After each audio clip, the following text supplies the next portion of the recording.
it almost felt like a horror film. Debt was the monster. That was the source of the horror, and it was like the existential dread that builds up as the film goes on, where it's just getting worse and worse. There was this very young boy, short sleeves on his pants and glasses like this, and he wanted to make a film about the drug environment in Copenhagen. And I was like, ooh, what's going on here? So the energy was very liberated in the sense that we had a feeling we were doing something special. At the same time, we had no idea how you make a film. So this was a viewer request by Deter Noah Beats. He'd been asking us to do this film for a while, and as usual I said, yeah, definitely. And then I go to write it down on a scrap of paper that I then lose and completely forget about. So I said, fuck whatever film we're supposed to be doing this weekend. Let's do this one instead. And right from the opening credits, where you have these cool silhouetted fade-ins to the characters, but the entire foreground's completely black, and it's like anti-lighting nearly, where their features are blacked out, but all the area around the features of their face, like their forehead, their jaw, their chin, is lit up and prominent with the names of the characters. And straight away, the moment I saw that, I just sat back, nice satisfied, relieved sigh, and said, 90s cinema. We don't do enough 90s films on this channel. There's something about the 90s where it was just punk. Like, you could just do what you wanted. You could try simple little things. You know, it's a nothing throwaway little effect to introduce some of the characters. And it doesn't really introduce them because you can't even see them properly. It's not even really part of the credits because it's only saying the character name. So it's unnecessary, and that is what made so much of 90s cinemas good. It wasn't that horseshit Mark Commode cinema school, every line of dialogue or every moment isn't moving the plot along, you got to cut it because it's just fat. 90s cinema was about the fat, the guts and shit you pull out of the turkey before you cook it, rather than throwing that in the bin, putting the spotlight on it and saying, no, this is the interesting bits. Knowing this director as well, and the films he's gone on to make, Bronson could so easily have just been more of a straight gangster film.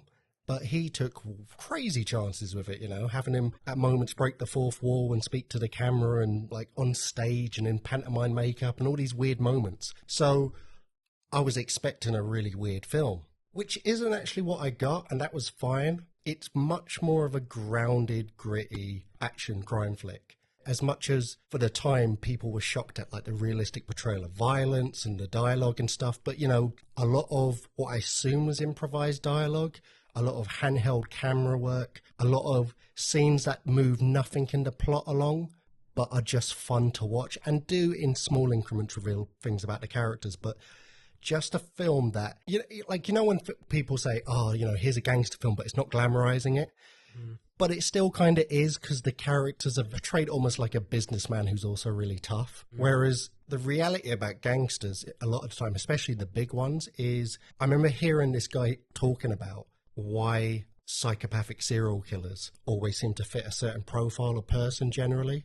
You know, they're usually quite meek. But he was saying the ones that are actually tough and also happen to be a psychopath end up becoming gangsters. Because they're well hard, it doesn't manifest as like, well, I'm going to target a vulnerable prostitute or a child. They're just like going out and getting whatever they want. Oh, what, we have to kill this person? Okay, sweet, I'll do that. This is a true, not glamorizing crime film, whilst not avoiding the fact that these characters are really compelling. They're interesting people. There's a reason why people love documentaries about gangsters. I've seen the old Chopper film a fair few times, but I've watched the actual interviews with the real Chopper way more, because there's just something about those people. They're fucking fascinating. The Copenhagen I went to was very different to the Copenhagen that I saw depicted in Pusher. But I guess drug dealers aren't going along the waterfront to get fancy meals and listen to people play guitar like we were doing. So I love films where I've been to the city and comparing it to, well, my experience was nothing like the drug dealers that I saw in Pusher. I love the grittiness of the way it was shot. That struck me straight away. You know, when you watch a 2026 film and it's so polished and so good. You can see each individual pore. That was mainly because, you know, this was a low-budget film. It was actually funded by a government program. I think he'd made a short film, which was kind of the original conception of what would go on to be this film, and he was trying to get into film school with it. ended up not getting into film school. So this guy, not only had he never made a film before other than a little short film, failed to get into film school, which obviously shows what a waste of time film school probably is, and yet he managed to get this funding, which he says now was down to just being an arrogant young 20-something who didn't know any better and didn't know how out of his depth he was. Danish union rights meant they could only film for 8 hours at a time and not on weekends, which is like, make it impossible to make films in Denmark, why don't you fucking hell? Because of that, they had to shoot really fast. That's why a lot of it was handheld. And also, they had to use pretty much natural lighting for most of the scenes, even some of the interior scenes. But like you said, I think it really added to it. Declan did mention yesterday, he reminded him a lot of Tom Sizemore. I thought exactly the same because it reminded me of, you know, those scenes in like Saving Private Ryan when they're walking through the fields and the camera's kind of like behind them, guerrilla style, shaking. When I saw him, I was like, shit, I've seen this guy on the bridge. This guy is a top fucking actor. The quality was there, and that translated into the film was, I thought it was not a Titanic performance, because it's hard to do that in a very gritty drug film, but I thought it was fucking brilliant, and the desperation later on was portrayed fantastically. Yeah, he is really good, and he was only actually hired at the last minute because the original guy was fired 2 weeks out from filming starting. He was more established as an actor, but he was more of a theatre actor, and he was kind of bringing too much of a theatre acting style to it. You know, he wanted a placid person for the calm moments, but he needed, for when Frank starts losing his shit at moments, especially as the film goes on, he wasn't able to really deliver that. They found Kim during auditions, and it's amazing that they also found, just out of acting school, what is his real name? Mads Mikkelsen. We always mispronounce it. The last time we did a Danish film, when he was in it, like, all the Danish commenters were mugging us off underneath. But they also found him in his debut role. It's funny because he's not actually in the film that long, although he's really prominent for the first half an hour. And I was gutted when I realised, no, he's not coming back. But it just reminded me that he's kind of almost double typecast in completely opposite characters. You know, you watch him in something like this, and you're like, yeah, he can play it fucking crazy. He can play the wacky, off-the-wall, serial killer, junkie, gangster, just maverick kind of friend. And that seemed like kind of the typecast role kind of profile he was in for the early part of his career. But when I think of him now, I think of him in the Hannibal Lecter series, where he's doing the refined, reserved Casino Royale bad guy, incredibly slick European guy that's going to freak out Americans or be plotting to bring back the Third Reich or something. You know, he's so good in both those kind of roles, and it's rare you get someone who's kind of almost typecast in almost the opposite kind of profiles. He secured the funding. I'm surprised they did it due to the subject matter.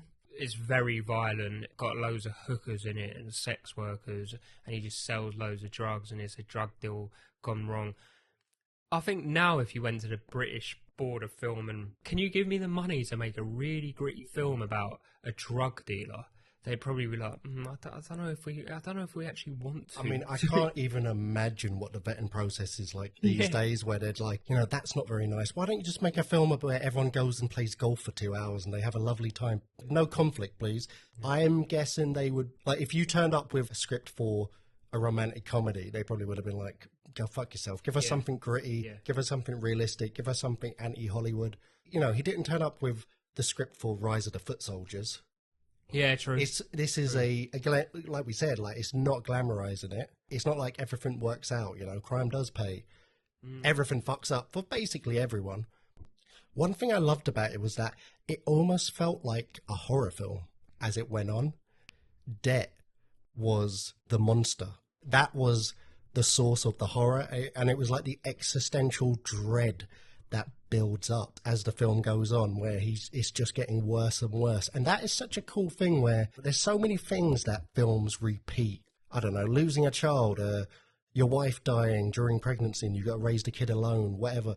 Debt is not one you really see that often, and almost always only really in crime films, like Debt to a Gangster. But even just a family having debt to the banks, like, that is such a relatable, genuine but horrendous real life source of drama that almost never gets drawn upon. So it's quite interesting, and it's good because this isn't a film that needs a plot. It's about the characters and it playing out and just the experience of the film.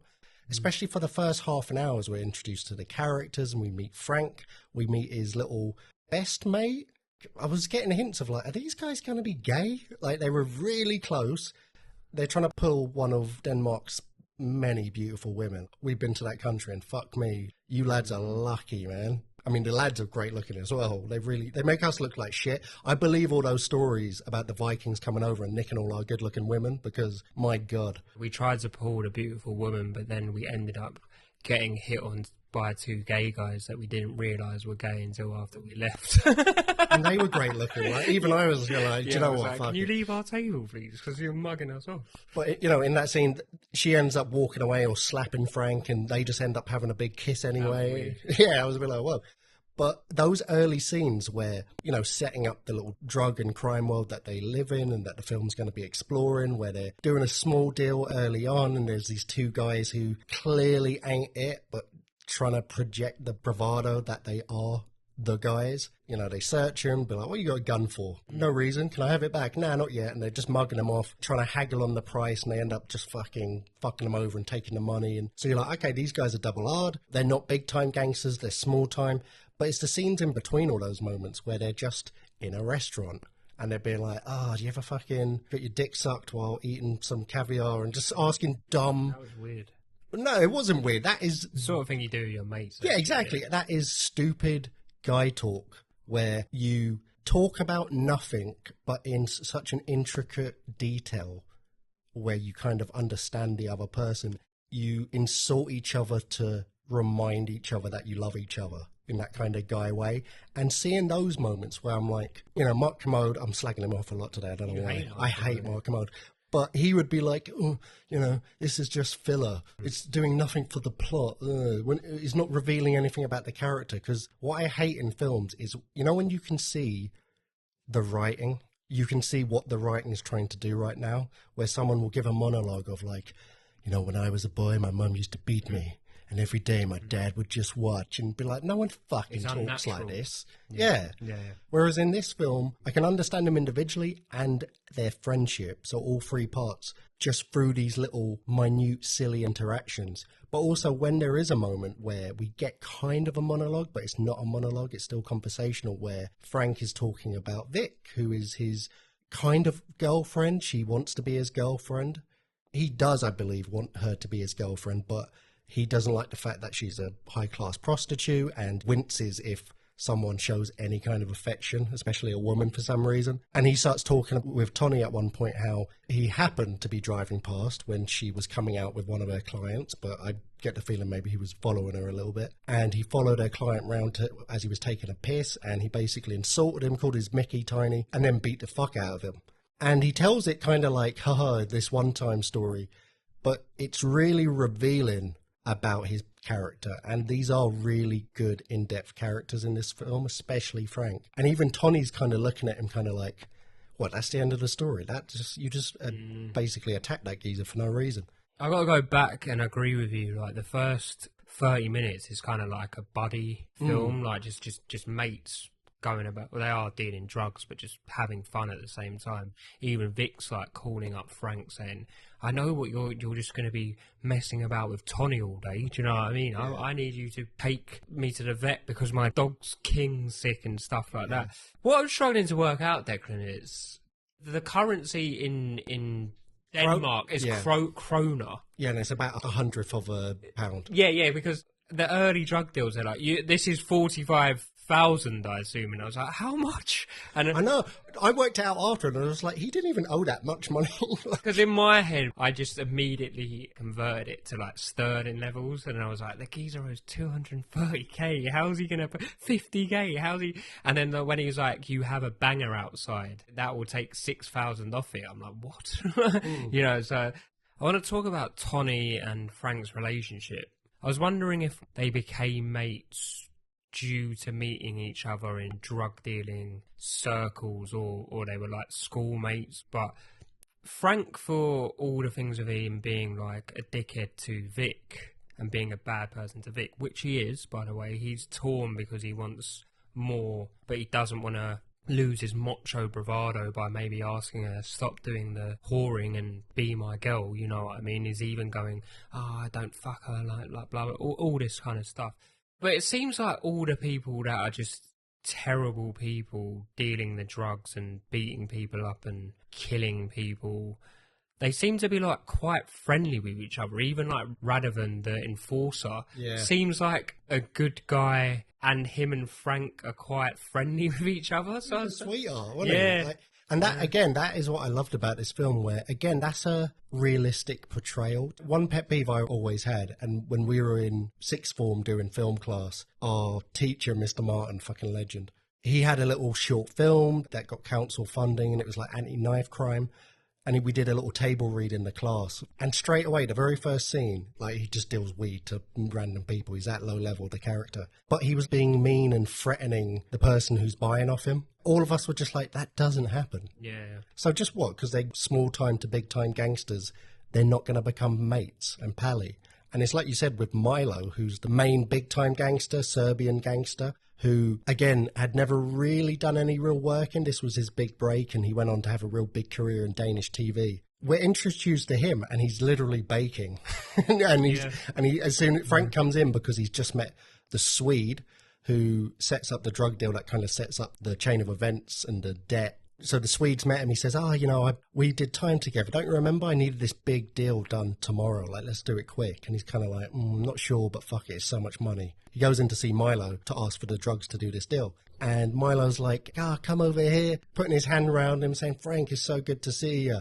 I just baked this fucking weird Serbian dish that everyone hates and I don't even eat because it tastes like shit. But here, try it. And it is really friendly, but there was also a subtle bit of a power play as well. Yeah. Because he did make him eat it. Frank clearly didn't want to. And Frank is weirdly disregarding of Milo, considering he is big time and he needs him. Milo's being all friendly still when he kind of cuts across him and says, like, can we talk? Go in the back. Like, basically, I don't want to do this friendly chit-chat horse shit. But I love the fact that most of the interactions was like this friendly sort of behaviour amongst them. Milo's always repeating, "You're my friend, Frank. Yeah. You're my friend." A lot of the film is kind of like small-time drug deals, chump change in the narcotics industry, I would say. But then, as you said, he meets this Swede, and the Swede wants 200 grams of Mr. Brown, doesn't he? So he has to go to see Milo to get that amount, and it transpires that he already owes Milo 50k kroners. We've seen him send that girl to Amsterdam to try and do the deal for him. So he's kind of double-crossing Milo. Not that it's in his territory, but it's just he's doing a sneaky little move. If Milo says, yes, you owe me the 50k, go and do the deal, but I want you back on the same day to essentially give me all the money. He said for each gram or whatever it would be 700.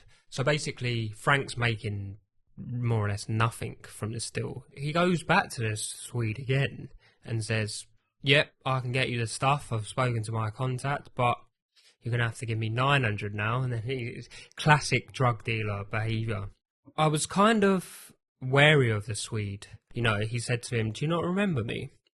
And he's got a haircut like mine, by the way. It was like, oh, we met in prison for dealing ash. And then I was kind of thinking, this guy seems a bit dodgy. You know, he's saying there's a big market for it in Malmo. Obviously, he's probably going to cross the border with it somehow. And I was thinking, this is going to go wrong. But from Frank's point of view, Declan, it looks like his days just go around collecting small money from debts owed, doing small-time drug deals for small amounts of money. So if he can shift 200 grams, he's going to be set. So it rolls on the next day, and Frank and Tony are in the car at the site where they're supposed to be meeting. They're there half an hour early, which, you know, fuck it. Why not get there half an hour early? But Tony is just kind of a bit of an idiot. Also, he's one of those guys where he's brandishing it too much. You know, he's got a skinhead with the fucking crazy tattoo on the back of his head. Frank can walk around, be in normal clothes and look fine. But Tony he seems like not the kind of person I guarantee Milo doesn't like Tony. For a lot of reasons. And they're fucking around, and Tony's like, why are we here so early?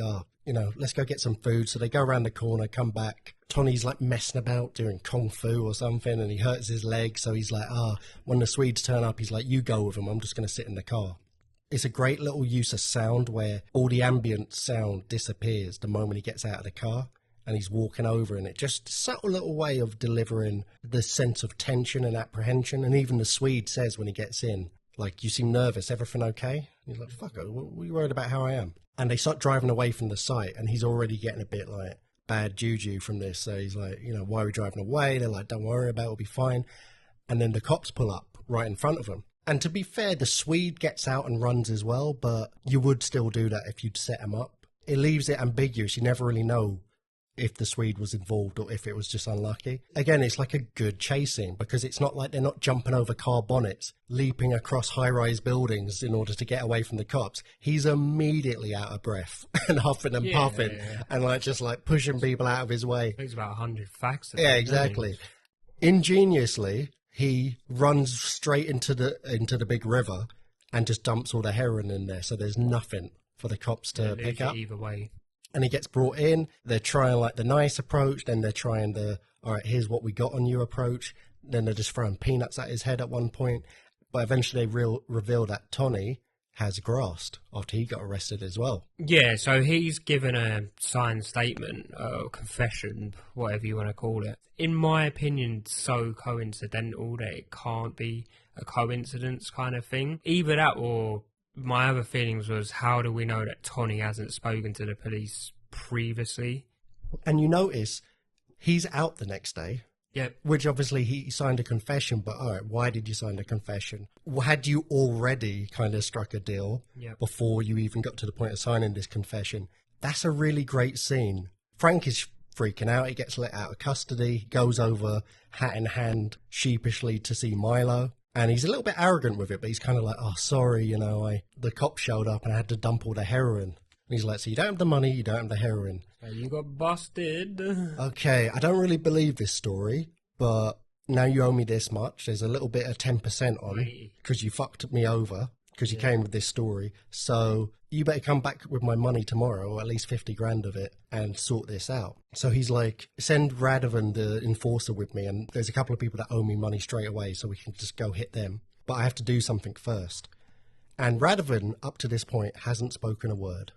He's just been sitting there in the background, doing what enforcers do, looking really fucking scary. He's like 6'5", huge, big bulbous bald head, like terrifying, massive, great Serbian motherfucker. So you're like, oh shit, how's this going to go down? But he's like, give me a minute, I've got to sort something first. And he goes over, walks through the town, walks into this pub, all casually, nothing really happening, sees Tony sitting at the bar and beats the fuck out of him. Grabs a baseball bat off the wall or from somewhere, beats the fuck out till he's like a bloody pulp. And that's the last we ever see of Tony in the film.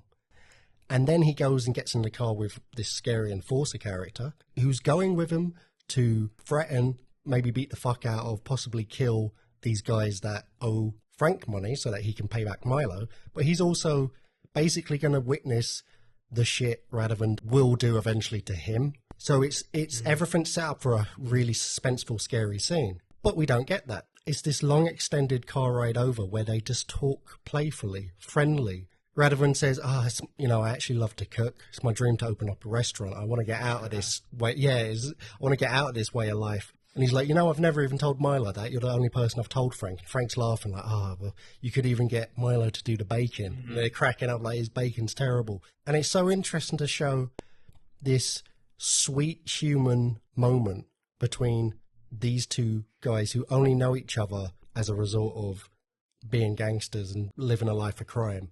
And it comes right after seeing the person who we've been enjoying the first half an hour with, him and Tony together, hanging out, fucking about, being best mates, shooting the shit, where he's just beaten the ever-living shit out of him, left him bloody on the floor, and that's his exit from the film. And it was just a perfect juxtaposition between the two. So the first person they try and extort money from is they're in some like concrete room which looks like in the back of a warehouse, and he's saying, you owe me money, and then Radavan's there.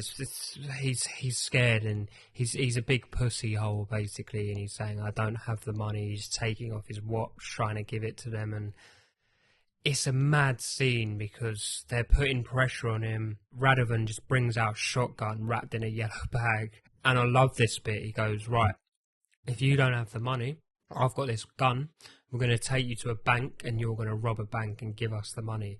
It's like a lens on the characters' personalities and characters within, because even Frank's like, no, he can't do that. He's too much of a pussy, essentially. Like, and even he's trying to protect him, and this poor guy doesn't make it any better for him. He says, I know this derogatory term for someone from Pakistan. I know this Arab, basically. Arab, yeah. And, you know, he's saying all this, and he's saying, are you a hustler? Do you have the money or not? And then he stupidly grabs the shotgun off him and is threatening him. And, you know, he gets beaten down, and Radavan says, like, even if you kill us, the other one will just shoot you. Like, what are you doing? It's getting more and more desperate, but you don't know what's going to happen. Are they going to take him to the bank? Is he going to rob it? And he fucking wrestles the massive 2-barrel shotgun from Radavan's hand. Just fucking blows his brains out. All over the fucking wall. And it was one of those things where, because they were so limited budget-wise, you know, they didn't have the special effects to do a giant head-exploding model squib effect. But it was better because you hear the blast, and then when the camera goes back, it looks like a bathtub worth of blood and guts has just been splattered across the wall. And then they just kind of leave and don't discuss it. Radavan's like, you know, I'll tell Milo what happened and you could have another day.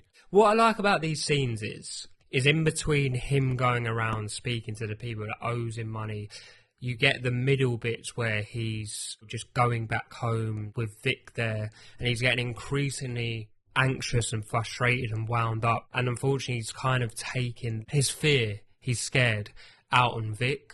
Like being short of her, shouting at her, physically pushing her about. He doesn't really tell her, I tried to do this drug deal, it's gone wrong, I owe this amount of money. So she doesn't know why he's acting like that. So you've got to add that element into it. Yeah, because he's a walled-off psychopath. And to be fair, you know, she's a prostitute, she seems damaged, she's a heroin addict. The fact that he's a walled-off psychopath was probably partly some of the attraction on some subtle, subconscious level. But I'm a sucker for, like, those sort of romances in a film. I don't like actual romantic films, but I was like, give her something. Just say hi, nice to see you, like anything. She offers him so much affection, and he's not even blunt with his answers. He just doesn't answer her questions and says something else. But I did love the scene where, like you said, once he starts going around to her house as the days drag on through the week, it's where he's kind of now given up hope. He's gone past, how do I get out of this situation, to I'm just going to ignore it, pretend like it doesn't exist, and just avoid the problem. He's hiding out there. She's excited because he's like, oh, you want to stay around? You never do that usually. He's getting phone calls from Milo where he's been like, Frank, you didn't show up yesterday. Like, I know you're in loads of debt, but you can't just not show up. All right, show up tomorrow. And it's interesting because as much as Milo is obviously a scumbag, gangster, brutal, ruthless motherfucker as well, there's part of him that seems kind of hurt. I actually do believe he really does like Frank. And as the film goes on, he's not necessarily getting more menacing, like, you tried to double cross me, Frank, you son of a bitch, and where's my money? It's almost like he's just like, Frank, why are you making, you realize I'm gonna have to kill you eventually. Yeah. I'm gonna have to torture you at some point, because you're just, why are you making this so hard on me? Like, I don't want to do this, Frank. Like, what? He seems genuinely just like frustrated with it. I get that, but what is Frank's option? He can't go to Milo and be like, look, I've gone round to everyone I owe money and I just cannot get the money. like that's just going to end in him getting killed, I guess. But he's got no choice. But you still show up. Like, you show up for the meeting, you plead for your life. I'll fucking do dangerous work for you. I'll pay it off something, anything. But you don't not show up. Like, if that had been Tony, if he had for some reason trusted Tony enough to like give him a chance with a deal and he'd come in there, I reckon they would have gone straight to the torture. I feel like there might have been a way, Declan, where they would say to him, okay, I genuinely appreciate you trying, so what you're going to do is we're going to give you loads of drugs, for example. You're going to go around dealing all these drugs for us, and you're not going to get any of the cut of it until you pay me back. But then would he just run away with the product is another thing. But I feel like Milo was leaving the door open. He was still having to, like, you could tell that first time he came back and he was like, I lost all the heroin, there was a drug bust. He was fucking livid. But it's like if your friend completely fucks up and you're like, we'll talk about it later, let's just sort it out. You mask how pissed off you are because you're like, it's my friend, as opposed to if it was someone you didn't give a fuck about. But yeah, like you said, he's going over to see Vic, and the one time he does kind of give her something, he says, let's go out tonight. I'll pick you up at 8. We'll do this, whatever, that, and the other. And you see how much it means to her, and she's all excited. And they go out, and there's like, it's some celeb thing. Yeah. At one point, it's one of the photographers asks her, like, will you suck my dick for $500? And you see how much it hurts her as they're walking home, because she's just thinking... Which is £50. Yeah, it's not much, actually. But you see how much it hurts her, because it was like, finally this guy had actually said, hey, come out. Let me take you out. Let me actually do a boyfriend-girlfriend thing. You could see it meant everything to her. She was all excited. And someone just had to remind her that she was a hooker. He gets wound up because he's like, you're basically just a hooker. And she's like saying, no, I'm a champagne girl. And he's like, well, are you getting paid to be fucked? And then she's like, yes. But for a lot more money. Yeah. So she's an escort. There's a beautiful bit of lighting when they return to the apartment, and she walks over into this dark room with the window where she complained that there's some creep was staring at her before. And she's just, it's like she walks into the shadow realm almost for a second, and there's almost no lighting, and you see Frank behind her, and you can see it's like he can actually look at her the way he wants to look at her, because she's facing away from him and they're both in the dark. And then the moment she comes back, he's got to walk away and like refuse her kisses, refuse her gratitude, refuse her touch. There's something in him. He can't, even when he goes to see his mum later, he just can't let that part of him exist. Frank's trying everything to get the money. Frank is trying everything to get the money. He's got his Rolodex of people that owe him money out. He's gone to like some mechanic who even says to him, if you called me up before, I would have given you the cash, have that scrap metal, and he's just throwing it at random people on bikes and shit. He goes to his mum's. She's like, I haven't seen you for years. What are you doing now? He's basically said, I owe money. And she says, all I've got is 6,000 kroner, which now I realise is only £600, which he does accept. And that scene was hard. That scene was hard. The desperation, and like, no one even likes asking their mates for, like, can you just lend me a tenner, let alone, asking your mum. And he can't admit the situation he's in either. All he can say is he owes money, and he won't even give her a hug at the end. Oh, that was terrible. Yeah. He's so devoid of any form of affection, I guess, from the business he's in, and he's tried everything, cannot get the money, and really it's going to boil down to he's been given one more day to get the money. Otherwise, the sign-off line from Milo was, you come here without the money, you won't be able to walk again. And he just hangs up the phone. So he's got to go there. But in between that, he actually meets another contact, gets a gun. And I felt sorry for this guy. He looks like a hippie, who is also on steroids, that lifts weights. Kind of a hippie, kind of a biker nearly. Yeah. And he goes to the gym and basically says, give me your cocaine and give me all your money. And obviously, I know Frank's desperate, but I genuinely felt like the hippie biker guy was a good guy for some reason. He was likeable, wasn't he? And he, again, just brilliant acting and writing, where he has such a non-reaction to him robbing him. So why are you doing this? Yeah, he's just kind of like... Stupid. Why are you doing that for? Yeah. And he just hands over the money and the drugs, because it's not the be-all, end-all for him, but he's just kind of like... Well... Why, like, are you dumb? Like, why are you doing this? And as they're walking out of the gym, he's like... Everyone, he just robbed me and took my drugs. I guess, Declan, he's one of the lower people. It's like at the start of The Dark Knight where Joker's robbing the bank and that random guy that's in Heat that we can never know his name. It's like, you're robbing Falcone's money. And then basically what I'm trying to say is there's a bigger person, and he's basically saying, well, you're robbing me, but they're gonna come and find you. Like, you've lost your mind. But obviously they don't know the reason behind it. So when he's got that, I thought he was going to actually deal the cocaine out to make slightly more money, but he seems that he's totally lost it at this point, which is understandable from Frank's perspective. So he just starts doing loads of lines of coke as he's driving about, and he's coughing it all over the place. I was thinking, you should be trying to sell that, really, instead of getting high on that supply. It could have made you a bit more dough, but I guess he knows how desperate he is. And the next time, which we're leading up to, where she goes to see Milo, I think Declan, if he turned up with the original 50,000 that he owed, He could have swung it. The chick he sent to Amsterdam finally returns. He gets the drugs. She's like, I need my money. And he's just kind of like, I don't have your money. I need to take my chick's dog to the vet. Do you want to come? And she's like, what? What the fuck are you talking about? And he'd already asked for, I think maybe powdered milk or something. They called Lactose. it lactose. I think it might have been powdered milk. Yeah, a bag of it. He got that off Vic, which I'm guessing he was going to maybe try and use to switcheroo. Or to sell to someone, because he's so desperate. He's just trying anything at this point. He's in the car with Vic because she's trying to get to the vet for her dog's surgery. And the other chick who's demanding her money. And at the same time, Radavan shows up with his cousin, who's another enforcer. And the fact that he's now there with another enforcer is kind of telling you, okay, the stakes are really getting to boiling point now. He walks over, just tells the girls to fuck off. They get out of the car and they're sitting in with him. He's like, well, I got a bag of drugs I can give you. So he gets the bag out. He licks it, tests it, and he's like, this is fucking lactose, powdered milk or whatever the fuck.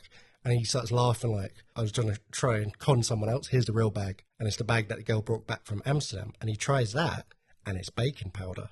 And even Frank is like... You're trying to mug me off. Like they don't believe him, but he's like, oh, shit. Like, I've been fucked twice. I'm truly fucked now. But he doesn't believe him, so he's like, you come to see us in a couple of hours. And it feels like, no, this is really the final warning now. He shows up. Milo is not being all happy and friendly. You know, there's no freshly baked treats coming out of the oven for him to try this time. It is a whole other scenario. Does he put the money up again because he's fucked him up twice? It's like, it's now 300 or something. I can't remember. Anyway, but before he goes back to see Milo, he corners the girl from Amsterdam. He's like slapping her about. And she's saying, generally, I had no idea. And he's like saying, didn't you test it? Didn't you test it? So you think that she deliberately tried to fuck him over? Oh, she admits to it. Yeah. She admits to it later. She says, he's like, who were you with yesterday? And she's like, just this guy. Leonard or something. Yeah, and he storms around in and he's putting a knife to the guy's throat. And she finally admits the truth of like, he had nothing to do with it. It's in Amsterdam. I fucked you over. I wanted to see the guy's reaction as well, of just being like, who the fuck was that, if he really had nothing to do with it? I'm surprised he didn't kill her, because if I was... He has a gun by this point. If I was that desperate and you've basically taken away my chance of survival, which, in a sense, they kind of have, I would go ballistic, man. True, but he's not a killer. He's not a big time... He's a bit of a psycho, but he's not the real deal psycho. Yeah. He's not a killer. Also, that will just make his situation worse. And to be fair to her, when he was making the deal, she probably looked at him like, you're not really a gangster. This is probably your first time doing this sort of move. I'm going to fuck you over. You might slap me about, but you probably won't kill me. Yeah. And she was right. What makes me laugh is the police never find him for beating up Tony. Because they're like, okay, we found this crumpled up Tony guy in the bar with like bat wounds. We did say to you just today that he had signed a confession, so I think it might have been you that... Would they give a fuck about that? Anyway, so he's got beaten up. So, yeah, he essentially... That's the last chance saloon. The Hail Mary has been and gone. He's fucked. But he can't run anymore. He's already delayed Milo by the day, so he has to go and face him now. Frank's just giving him, like, wads of small money. I've got 7,000, here's my watch, here's my necklace. Milo's going, you have a car out there, give me the key, that would count as 6,000. And he's saying there's 50,000 at this hotel that we see him go in the start of the film, where he knows the people in there and they give him a key and he's got little drawers in there full of cash. He's saying there's 50,000. And he's saying, call him up. So he calls him. It's not his contact from the hotel, so he's not going to be able to get in. And he wants to send Radavan to do it, but he's saying, no, that won't work. They only give me the key. And Milo's just there like, problems after problems. How many problems? And it's getting more and more sinister and threatening. And in the end... Yeah, it happens. They just start beating him up. Like, they start kicking him. They tie him to chairs. They start thrashing him about. He's electrocuting him. They grab him over to the sink, and there's a pair of pliers there, so I assume they're going to chop off his fingers, maybe, or pull out his fingernails. Some sort of torture method. As he's squirming around, he sees his gun that someone's taken away from him in the wristband. I think it might have been Radavan's cousin. I can't remember. Grabs it, bang, bang, bang, shoots him and makes an escape. Fair enough, Declan, he's escaped from that situation. He's given himself a bit more time of life, but he's still in the same situation. He still owes the 280,000 corona, and now he shot loads of people, so he's even more fucked, I think. Well, he's in a worse situation now. Now it's like, I have to just leave this city, maybe the country. So he goes over to Vic. He falls in through the door as he's had the shit kicked out of him. Wake up the next morning, and he's like, let's go somewhere. And she's like, what, you want me to come with you? And he's like, yeah, I do. And he sells her the dream. Where are we going to go? Not Sweden, not here. Let's go to Spain. Yeah, Spain. That's a good place. Let's go there. And you see she wants to believe this dream. So before he does that, he goes to make one last little drug deal. He gets kind of fucked over because the guy can see he's desperate when they go into this nightclub. He says 10 grand and he's like 9, which is such a small amount. I think it was just to be a cunt. And eventually, he's eventually like, fuck it, fine, 9. Gets his money, they're leaving, and he gets a call from Milo. And Milo's like, come meet me, we'll work out the money, you just give me the 60,000 and we'll call it done.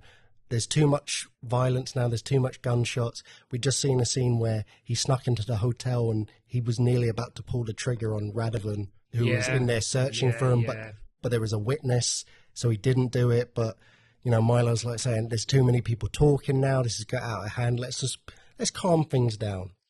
Just come in and we'll talk. And for some dumb reason, Frank believes him. And we literally see a cutaway where they're setting up a body bag so that they can kill him without leaving any evidence. And he's going to his death. But he believes him. He tells Vic, like, we're not going now. Just as bluntly as that. He knows that she was she was on board to leave him that moment. Clearly she's infatuated with him. He knows that. He's used that all along and not given a shit.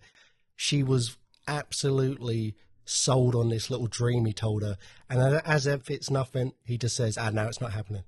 You see her think for a second, and she's like, do you know what, fuck you, grabs the money he's just made, runs out, jumps into a taxi, gets away, and we just see Frank stood there watching the car go. Everyone's betrayed him, although I don't blame her at this point. He's fucked up everything. His mate's had his shit kicked out of him. His lifelong friendship's done. He just keeps walking into every banana peel in sight. And the film ends not letting you know what happens, but I'm pretty sure he went over to Milo's and he got himself killed. Frank was a terrible drug dealer. He was. Yeah.